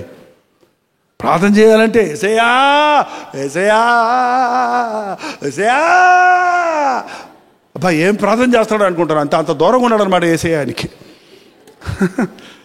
యేసయ్యని పక్కనోడు యేసయ్యా యేసయ్యా అయ్యా అంటే చాలు. అయ్యా అడగ ఏంటైనా ఏం కావాలి? పక్కన ఉన్నాడు ఆయన, పక్కనే ఉన్నాడు. చిన్న బిడ్డ చూడండి అమ్మా అంటే ఏంటమ్మా ఏమైందమ్మా వెంటనే చూసుకుంటారు అమ్మా. ప్రభువు నీతోటే ఉన్నప్పుడు మనం గింజుకొని నేను 40 రోజులు ఉపవాస ప్రార్థన చేశాను అని బోర్డులు పెట్టుకుంటారు కొంతమంది. అన్ని అంత దూరంలో ఉన్నాడు కాబోలు 40 రోజులు అది రాలేదు ప్రభు. ఏంటంటే నువ్వు దేవుని చిత్తంలో ఉంటే, దేవునితో నీ మనసు కలిపి ఉంటే, నువ్వు మూలిగితే అది వినపడద్దంట, నువ్వు నిట్టూరిస్తే కూడా అయినా వింటాడు. నిజమైన ఉపవాస ప్రార్థన అంటే ఏదో పరలోకంలో ఉన్న ప్రభువును భూలోకానికి దింపడం కోసం చేసే ప్రార్థన కాదండి. ఇంకా నా జీవితంలో వదిలిపెట్టుకుంది ఏదన్నా ఉందేమో, ఏ పాదరక్షకలో, ఏ స్వార్థమో, ఏ క్షమించబడని పాపముందో అని పరిశీలించుకొని దానిని కూడా దేవునికి అప్పచెప్పటమే కానీ ఉపవాస ప్రార్థన అంటే ఏదో దేవునికి మనం దూరం అయిపోయి గట్టిగా కేకలేసి ఏడ్చి ప్రార్థన చేస్తే అప్పుడు దేవుడు నా ప్రార్థన విన్నాడు అనుకుంటాం కాదు. అది కూడా వింటాడు. అది మొదటిసారి ఒకసారి చేస్తావు. నువ్వు రక్షించబడ్డ రోజు ప్రసవ వేదన పడి కన్నీరు గార్చి ఏడుస్తాం, పాపాలన్నిటి కొరకు పశ్చాత్తాపడతాం. కానీ దేవునితో నీ మనస్సు ఏకమైనప్పుడు, ఆయన చిత్తంలో నీవు ఉన్నప్పుడు నీవు గింజుకోవాల్సిన అవసరమో లేదండి. యోనాతాను ఆ పాదరక్షకులు కూడా ఇచ్చుంటే ఆయన జీవితంలో దీవించబడి ఉండేవాడు. లేక తను కోరినట్లుగా ఆ యొక్క దావీదుకి సహకారిగా ఉండి మరింత సాక్షిగా ఆయన్ని మహిమపరిచేవాడు. ఈ రోజున మన ప్రభు మన కొరకు ఆనాడు దావీదు గొల్యాతును చంపి ఇశ్రాయేలు జనాంగాన్ని ఎలా రక్షించాడో, మన ప్రభు లోకాధికారిగా ఉన్న సాతాను తల చితకగొట్టి పాప క్షమాపణ సిద్ధపరిచాడు. ఈ విషయం మనం ఎరిగినప్పుడు, ఈ సంగతి మనం నమ్మినప్పుడు మన మనస్సుని, మన సమస్తాన్ని మన కొరకు ప్రాణమిచ్చిన ప్రభువుకి అప్పగించాలి. జింజన్డార్ఫ్ అనే ఒక వ్యక్తి విహారయాత్రలో ఆనందిస్తూ గుర్రం వేసుకొని ఊర్లో మడి తిరిగేవాడట. ఎక్కడెక్కడ ఏమైనా వింత విషయాలు ఉన్నాయో చూద్దామని. ఓ చోటుకి వెళ్తే ఒక నిలువెత్తు ఒక శిలా విగ్రహం ఉంది అక్కడ, శిల ఉంది అక్కడ, పెద్ద శిల. ఆడ గుర్రం మీద ఆగి ఎగాదిగా చూశాడు. చాలా ఎత్తు ఉంది అది. పైకి కడులెత్తి చూస్తే అందులో ఒక వ్యక్తి వేలాడుతున్నాడు. వేలాడుతున్న దృశ్యం ఉంది అక్కడ. పైనుంచి చూస్తున్నాడు. ఆ నెత్తి మీద ముళ్ళ కిరీటం ఉంది. ఏంటిది? చాలా చాలా వజ్రాల కిరీటాలు, బంగారు కిరీటాలు, తలభాగాలు, రకరకాల శిరస్సులు అలంకరించుకున్న వ్యక్తులు చూశాను. కానీ ముళ్ళ కిరీటం పెట్టారేంటబ్బా ఎవరైనా? ఎప్పుడు యేసుప్రభు గురించి వినని వాడు. ఎందుకు అలా రక్తం కారుతుంది? అలా కిందకు చూశాడు. ఆ 2 చేతులు ఏలాడదీసి సేవలు కొట్టున్నాయి. అరే, బంగారపు వెండి కంకణాలు కట్టుకున్న చేతులు చూసాం, రకరకాల వాచీలు పెట్టుకున్న చేతులు చూసాం, అలంకరించబడిన చేతులు చూసాం. ఈయన చేతులు ఎందుకు ఇలాగా శీలతో కొట్టబడ్డాయి? అలా కిందకు చూస్తే ఆయన డొక్కలో పొడవబడి ఉంది. అలా కిందకు చూస్తే ఆయన మోకాళ్ళు కొట్టుకుపోయి ఉన్నాయి. అలా కిందకు చూస్తే ఆయన కాళ్ళలో శీలలు కొట్టున్నాయి. ఎగాదిగా చూసి ఎవరైనా ఎందుకు ఇలా హింసించబడ్డాడు అని చూస్తూ ఉన్నప్పుడు కింద కొన్ని వాక్యం రాసింది. I gave my life for you, what have you done for me? నా ప్రాణాన్ని నీ కొరకు పెట్టాను, నువ్వు నా కొరకు ఏమిచ్చావు? ఆ మాటలు చదువుతుండగానే అతన్ని పరిశుద్ధాత్ముడు దర్శించాడు. అక్కడే మోకాళ్ళ మీద పడ్డాడు. సజీవుడైన క్రీస్తు తన కొరకు శిలువలో వేలాడుతున్నట్టు తనకు దర్శనం కలిగింది, తనకు ఒప్పుదల కలిగింది. అక్కడే మోకాళ్ళ మీద పడి, ప్రభువా నా కొరకు నీ ప్రాణం ఇచ్చావా, నా సమస్తము నీకే అప్పగించుకుంటున్నానని అక్కడే మోకాళ్ళ మీద పడి పశ్చాత్తాపడి రక్షించబడ్డాడు. ఆ తర్వాత విహారయాత్రలు మానేసి మొరేవియన్ అనే జనులు మారుమూల స్థలాల్లో ఎవ్వరూ ప్రవేశించలేని ప్రాంతాల్లో ఉన్నారని ఎరిగి, బానిసలుగా పట్టబడి వారిని బాధపడుతున్నారని ఎరిగి, వారి దగ్గరకు వెళ్ళి సువార్త సేవ చేయడానికి తాను కూడా ఒక బానిసగా మారి క్రీస్తు ప్రేమను బట్టి నశించిన దాన్ని వెతికి రక్షిస్తానికి వచ్చారన్న మాటను నెరవేర్చినట్లు ఒక గొప్ప మిషనరీ అయ్యాడండి. నా కొరకు నువ్వు ప్రాణం ఇచ్చావా, నీ కొరకు నా సమస్తమో అప్పగిస్తున్నాను.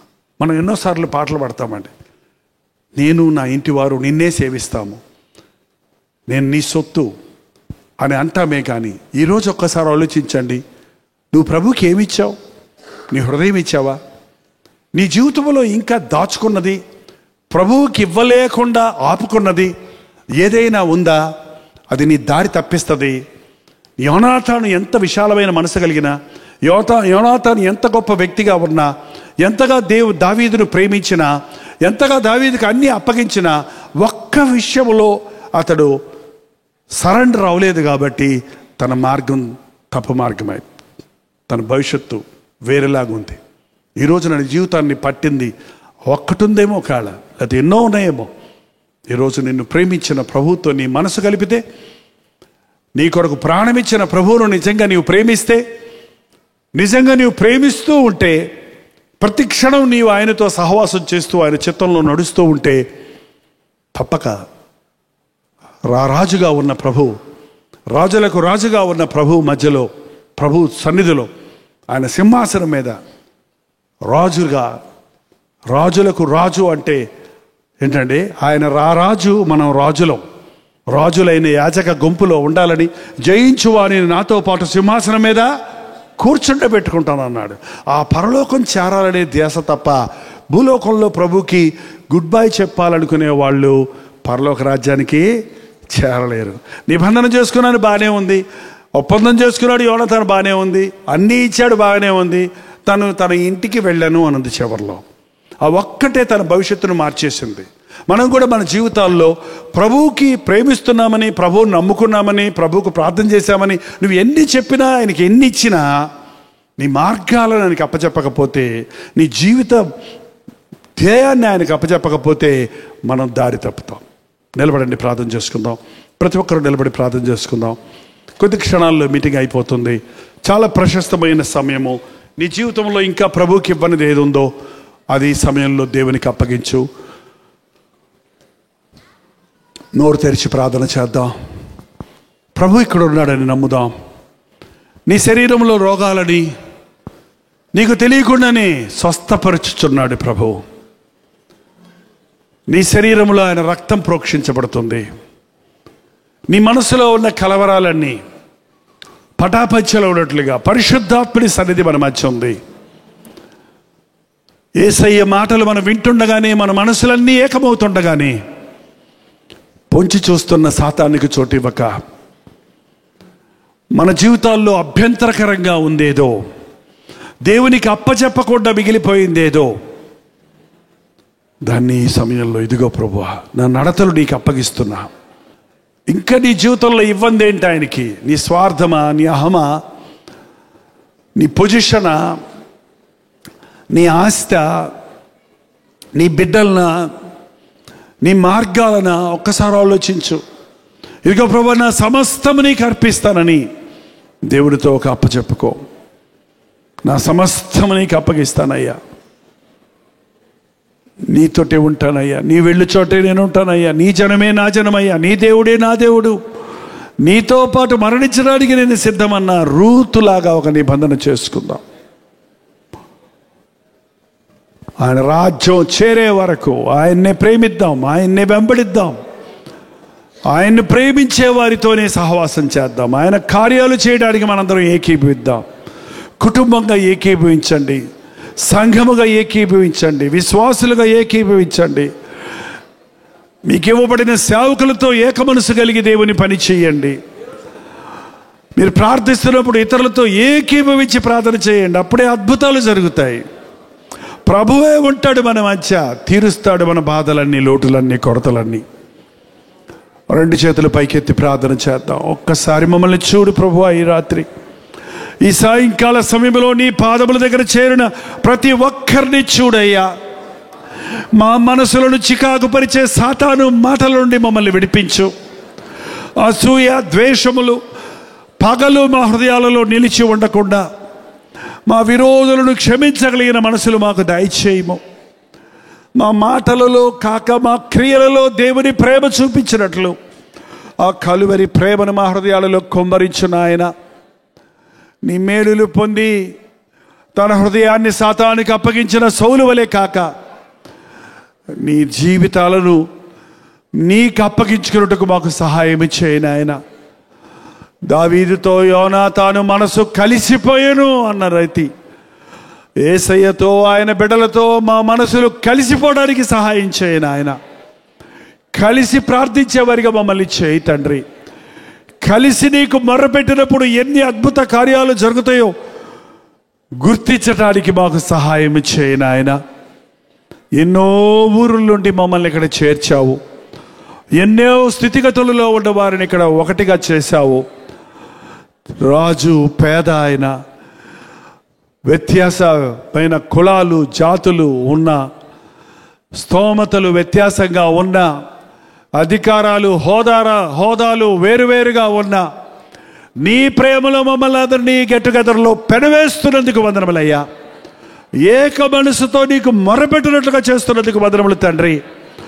ఏకాత్మను పాడు చేయే దురాత్మ శక్తులను నజరేయుడైన యేసుక్రీస్తు నామములో పారద్రోలుచున్నాము తండ్రి. మా జీవితంలో ఏది నీకివ్వకుండా మిగిలిపోనివ్వద్దయ్యా.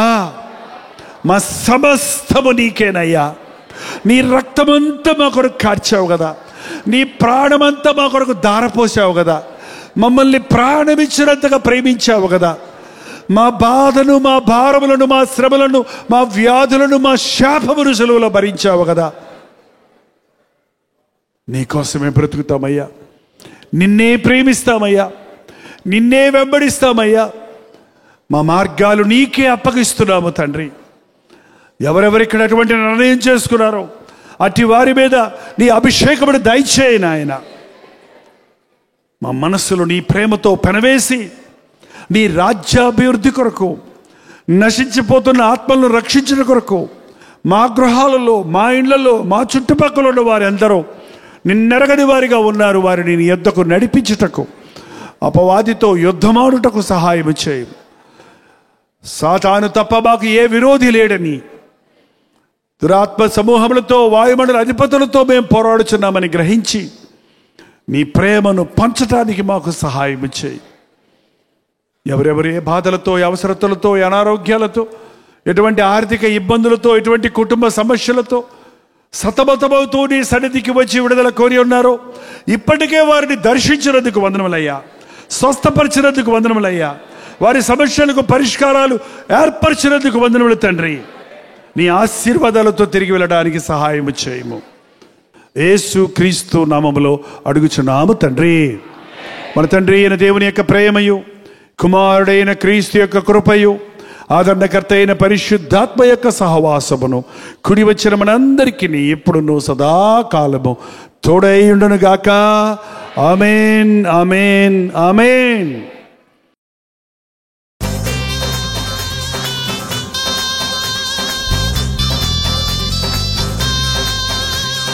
హల్లెలూయా. కోల్కతా పరిసర ప్రాంతాల్లో ఉన్న వారికి శుభవార్త. ఎంతో కాలంగా ప్రార్థిస్తున్నాం, ఎదురు చూస్తున్నట్లుగా ఈ అక్టోబర్ 20వ తారీఖు అలాగే 21వ తారీఖు 2 రోజులు బరక్పూర్లో, కలకటాలో గెట్ టుగెదర్లు ఏర్పాటు చేస్తున్నాం. తప్పక మీరు వస్తారని, టీవీ కార్యక్రమాల ద్వారా వాక్యాన్ని వింటున్న మిమ్మల్ని నేరుగా చూడడానికి, వ్యక్తిగతంగా మీకోసం ప్రార్థించడానికి, మీ ప్రార్థనా భారాలు ప్రభు సన్నిధిలో ఉంచి విజ్ఞాపన చేయడానికి ఎంతో ప్రార్థనాపూర్వకంగా అక్టోబర్ 20, 21 తారీఖుల్లో కోల్కతాలో ఈ మీటింగ్స్ ఏర్పాటు చేస్తున్నాం. ముఖ్యంగా అక్టోబర్ 20వ తారీఖు బెరక్పూర్లో అసెంబ్లీస్ ఆఫ్ క్రైస్ట్ చర్చ్ ఆవరణలో ఈ 1 డే గెట్ టుగెదర్ ఏర్పాటు చేయబడుతుంది. అలాగే 21వ తారీఖు కోల్కతా సిటీలో బైబిల్ సొసైటీ ఆఫ్ ఇండియాలో ఈ 1 డే గెట్ టుగెదర్ ఏర్పాటు చేయబడుతుంది. ఈ విషయమై మీకు ఇంకా వివరాలు కావాలంటే ఇక్కడ ఇవ్వబడినటువంటి ఫోన్ నెంబర్కి మీరు కాల్ చేయండి, లేదా ఈ QR కోడ్ని మీరు స్కాన్ చేసుకోండి. చిరునామా గమనించండి. Assemblies of Christ church, river side road, Barrackpore, west Bengal, సాయంత్రం 5 గంటలకి. అలాగే అక్టోబర్ 21వ తారీఖు కోల్కతాలో Bible society of India, new market area, Jawaharlal Nehru road, Dharmatala, Kolkata, మధ్యాహ్నం 2 గంటల నుంచి సాయంత్రం 7 గంటల వరకు మాత్రమే. సమయాలు, తారీఖులు గమనించండి. ఈ 2 సెషన్స్లో మీరందరూ పాల్గొంటారని, ముఖాముఖిని చూడటానికి, మీకోసం ప్రార్థించడానికి అవకాశం కలుగజేస్తారని ఆశిస్తూ మీ దగ్గరకు వస్తున్నాం. రండి, మనందరం కలిసి ప్రభువుని ఆరాధిద్దాం, దీవించబడదాం. శరణం ఈసా మసీహ్ శరణం.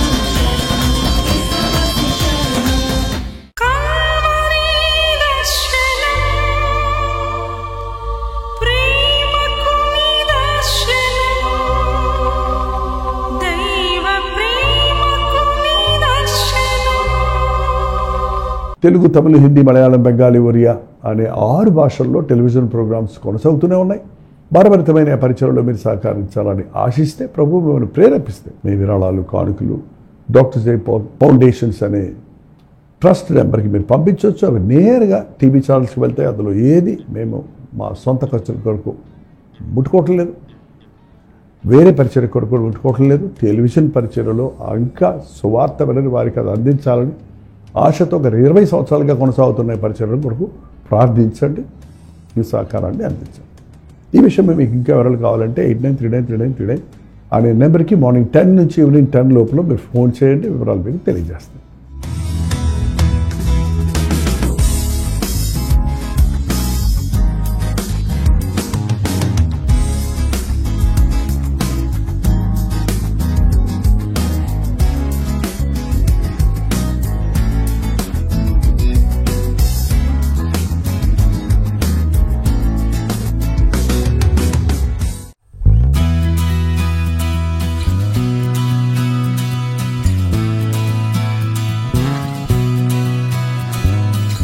హల్లెలూయా. న్యూఢిల్లీ పరిసర ప్రాంతాల్లో ఉన్న వారికి శుభవార్త. ప్రవచితమైతే ఈ నవంబర్ 12వ తారీఖున YWCA కాన్స్టంటియా హాల్లో 1 డే గెట్ టుగెదర్ను న్యూఢిల్లీలో మీ కొరకు ఏర్పాటు చేస్తున్నాం. మధ్యాహ్నం 2 గంటల నుంచి 6 గంటల వరకు, అలాగే 6 గంటల నుంచి 9 గంటల వరకు జరిగే ఈ 2 సెషన్స్ ఉన్నాయి. తెలుగువారు, హిందీ వారు, తమిళ వారు మీరు పాల్గొంటారని మనందరం కలిసి దేవుని స్తుతించడానికి, ప్రార్థించుకోవడానికి, ముఖ్యంగా టీవీ ద్వారా, సోషల్ మీడియా ద్వారా వాక్యం వింటున్న మిమ్మల్ని ముఖాముఖిగా చూడాలని, మీకోసం ప్రార్థించాలని, వ్యక్తిగతంగా మీకోసం ప్రార్థించాలని వెళ్ళి వస్తున్నాం. రండి, పాల్గొనండి, దైవాశీస్సులు పొందండి. మరిన్ని వివరాలు కావాల్సిన వారు 8939393939 నెంబర్కి కాల్ చేయండి, లేదా ఈ QR కోడ్ స్కాన్ చేసుకోండి. గుర్తుపెట్టుకోండి, నవంబర్ 12వ తారీఖు న్యూఢిల్లీలో YWCA కాన్స్టంటియా హాల్లో, అశోక్ రోడ్లో ఉన్న హాల్లో 1 డే గెట్ టుగెదర్ జరుగుతుంది. రండి, మీ స్నేహితుల్ని, బంధువుల్ని అందరినీ కూడా ఆహ్వానించండి. తప్పకొస్తారు కదా.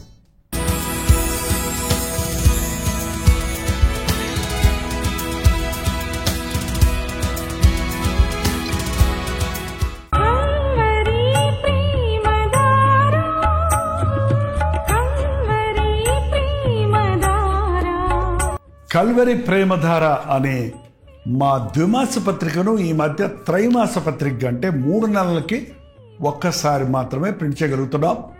మరి గత 40 సంవత్సరాల పైబడి కొనసాగుతున్న ఈ పత్రికను ఆపు చేయటం ఇష్టం లేక దీన్ని త్రైమాస పత్రికగా మార్చున్నాం.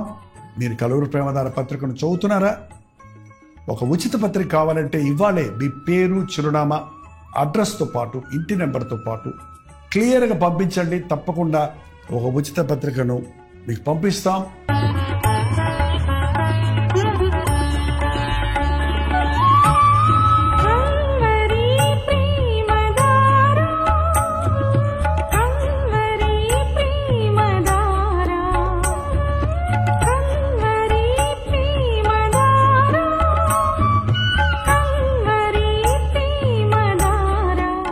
ఒక నిమిషం, మీ ఆధ్యాత్మిక జీవితాన్ని బలపరిచే అనేక పుస్తకములు, బైబిల్ సంబంధించిన పుస్తకములు, మీ సమస్యలకు పరిష్కారాలు కలుగజేసేవి, మీ ఆధ్యాత్మిక జీవితాన్ని బలపరిచేవి, మీ విశ్వాసమును వృద్ధి చేసేవి, యవనస్తులకు, స్త్రీలకు, పురుషులకు, అలాగే కుటుంబాలకు ఉపయోగకరమైన వర్తమానాలతో నిండిన అనేక పుస్తకములు, ఇంచుమించు 50 పుస్తకములు సిద్ధపరుచున్నాం.